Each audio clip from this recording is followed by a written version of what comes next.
अस्सलाम वालेकुम। मुझे कैसे हैं सब लोग? होप सो सब ठीक होंगे। आज हम 9th क्लास की chemistry according to new syllabus chapter 1 का टॉपिक देखेंगे, फॉर्मेशन ऑफ अनसैचुरेटेड और सैचुरेटेड सॉल्यूशन, कि हम इनको कैसे बना सकते हैं। और स्टिल फिर हम लोग ये भी देखेंगे बेसिकली अनसैचुरेटेड और सैचुरेटेड सॉल्यूशन का मतलब क्या होता है।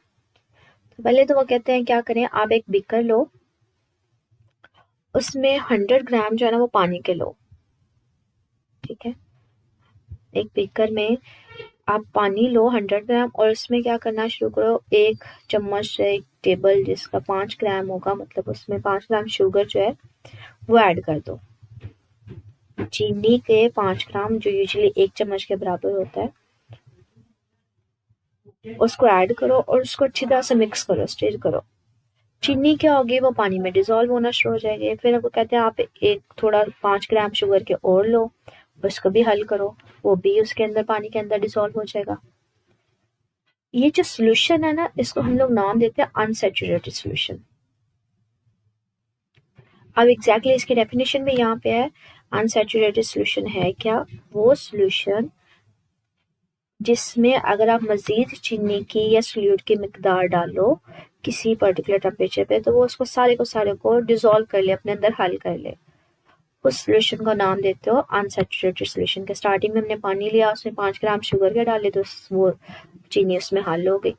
आपने 5 ग्राम और डाले, वो भी इसमें हल होगी। तो ऐसे सॉल्यूशन को जो हमारे पास मजीद सॉल्यूट के अमाउंट को डिजोल्व कर ले अपने अंदर, उसको अनसैचुरेटेड सॉल्यूशन कहते हैं।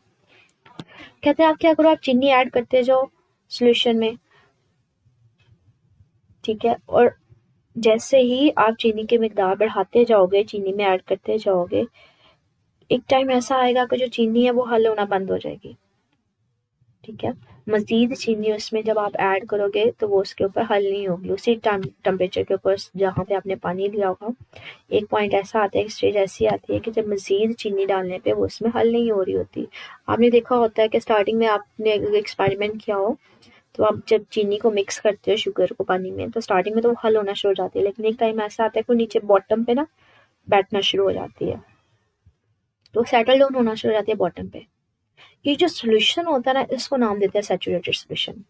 किसी भी टेम्परेचर पे, मतलब जो मजीद सॉल्यूट की मिकदार को अपने अंदर डिसॉल्व ना करे, उसको नाम देते हैं सैचुरेटेड। तो यहाँ पे डेफिनेशन भी गिवन है कि सॉल्यूशन जिसमें मैक्सिमम जो है वो हमारे पास सॉल्यूट की मिकदार डिसॉल्व हो चुकी हो और वो मजीद डिसॉल्व ना करे,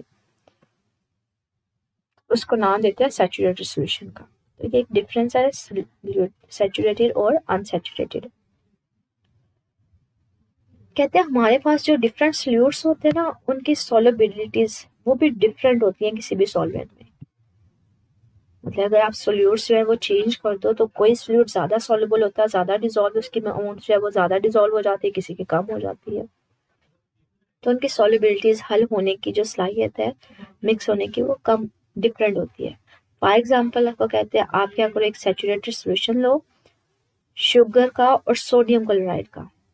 ठीक है, आप प्रिपेयर करो एक सॉल्यूशन शुगर का और सोडियम क्लोराइड का। जब शुगर यूजुअली चीनी को लेते हैं और सोडियम क्लोराइड जो यूजुअली हम लोग घरों में नमक इस्तेमाल करते हैं वो लिया जाता है।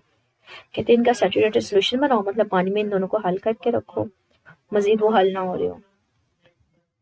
ठीक है, कहते हैं जब उसको मेजर करते हैं तो ये पता चला कि जो सोडियम क्लोराइड जो है ना, वो कैसे प्रिपेयर हुआ था, जब उन्होंने 5.3 मोल्स जो है वो हल किए थे पानी में। इससे मजीद मिकदार के ऊपर वो हल नहीं कर रहा था नमक को। वाइल जब उन्होंने चीनी का सोल्यूशन प्रिपेयर किया तो उन्होंने देखा 3.8 मोल्स के बाद वो हल नहीं कर रहा था। मतलब यहाँ पे 3.8 तक उसकी सॉल्युबिलिटी थी चीनी के केस में, मतलब इतनी अमाउंट उसने चीनी की डिजोल्व की थी पानी में। और नमक के केस में 5.3 मोल्स थी, मतलब इतने उसने 5.3 नमक उसने डिजोल्व हो गया था पानी में। तो हमने देखा सॉल्युबिलिटी किसकी ज्यादा, नमक की। यहाँ पे ये बात करें, इन अदर वर्ड्स जो सॉल्युबिलिटी है सोडियम की वो ज्यादा है एज कम्पेयर टू शुगर। अब ये क्यों ज्यादा है? कहते हैं क्योंकि हमारे पास जो अट्रैक्शन होती है ना सोडियम और क्लोराइड आयंस की पानी के साथ, वो बहुत ज्यादा स्ट्रोंगर होती है एज कम्पेयर टू जो चीनी के मॉलिक्यूल्स की पानी के साथ होती है। इसलिए हमारे पास जो नमक है वो ज्यादा, इसीलिए ये ज्यादा मिकदार में डिजोल्व हो जाता है। तो ये याद रखिएगा कि जो डिफरेंट सोल्यूट्स होते हैं उनके हल होने की सलाहियत, जो सॉल्युबिलिटीज होती है वो डिफरेंट होती है सॉल्वेंट्स में। इससे स्टिल से रिलेटेड कुछ पूछना हो तो वो पूछ लीजिएगा कमेंट सेक्शन में। ओके, अल्लाह हाफिज़।